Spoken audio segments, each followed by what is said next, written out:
கடன் செயலியில் கடன் வாங்கும் நபர்கள் அதனை கட்டத் தவறினாலோ அல்லது கட்டுவதற்கு தாமதமானாலோ அந்த செயலியில் பணியாற்றும் பணியாளர்களின் தொல்லைகளால் தற்கொலை செய்து கொள்ளும் கொடுமைகள் அவ்வப்போது நடந்தேறி வருகின்றன.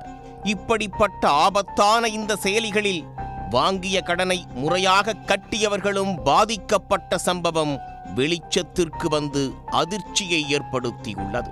புதுச்சேரியைச் சேர்ந்த இளையரசன் என்பவர் ஃபிங்கர் என்ற உடனடி கடன் செயலியை பதிவிறக்கம் செய்து கடன் பெற்றுள்ளார். அந்த கடன் தொகையை வட்டியோடு சேர்த்து உரிய தேதிக்கு முன்பே அவர் திருப்பிச் செலுத்திவிட்டார். இருப்பினும் அடையாளம் தெரியாத வங்கதேசத்தைச் சேர்ந்த மர்ம நபர் ஒருவர் வாட்ஸ்அப் மூலம் இளையரசனை தொடர்பு கொண்டு கூடுதலாக பணம் செலுத்துமாறு கூறியுள்ளார். தான் ஏற்கனவே பணம் கட்டிவிட்டதாக இளையரசன் தெரிவித்துள்ளார்.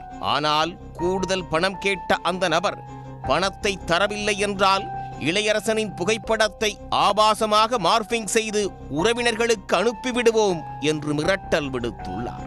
இதனையடுத்து அந்த மர்ம நபர் கொடுத்த வங்கிக் கணக்கில் 63,089 ரூபாய் அனுப்பியுள்ளார். இருப்பினும் அந்த நபர் தொடர்ந்து பணம் கேட்டு மிரட்டியதால் புதுச்சேரி சைபர் கிரைம் போலீசில் இது குறித்து புகார் அளித்தார்.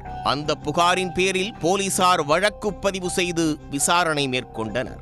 அதில் இளையரசன் அனுப்பிய பணம் சென்னையைச் சேர்ந்த கல்லூரி மாணவர் அசிமுதீன் பெயரில் உள்ள வங்கிக் கணக்கிற்கு சென்றது தெரிய வந்தது.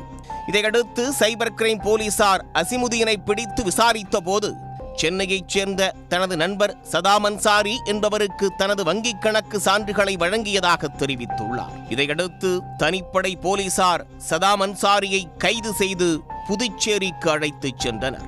அங்கு அவரிடம் நடத்தப்பட்ட விசாரணையில் பல திடுக்கிடும் தகவல்கள் வெளியாகி அதிர்ச்சியை ஏற்படுத்தியது.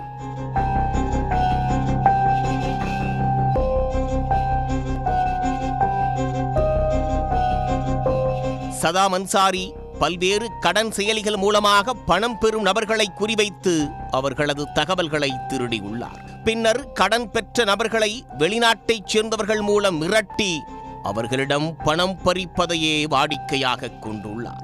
இந்த மோசடி வெளிச்சத்திற்கு வந்தால் போலீசாரிடம் சிக்காமல் இருக்க பல்வேறு தில்லாலங்கடி வேலைகளையும் அவர் செய்துள்ளார். இதன்படி மோசடி பணத்தை தன்னுடைய நண்பர்களின் வங்கிக் கணக்கில் வரவு வைத்து அதன்பின் ஏடிஎம் மூலமாக பணத்தை எடுத்து துபாயில் உள்ள தன்னுடைய கூட்டாளிகளுக்கு அனுப்பி வைத்திருப்பதும் போலீசாரின் விசாரணையில் தெரிய வந்துள்ளது.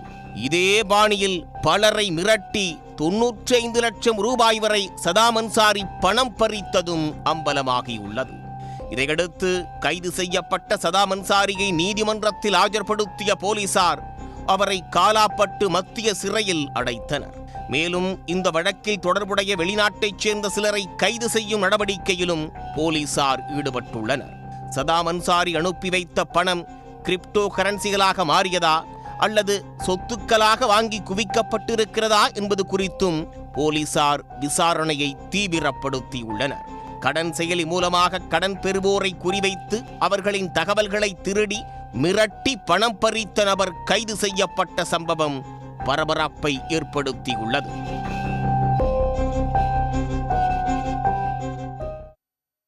உடனுக்குடன் செய்திகளை தெரிந்து கொள்ள சன் நியூஸ் பெல் ஐகானை கிளிக் பண்ணுங்க.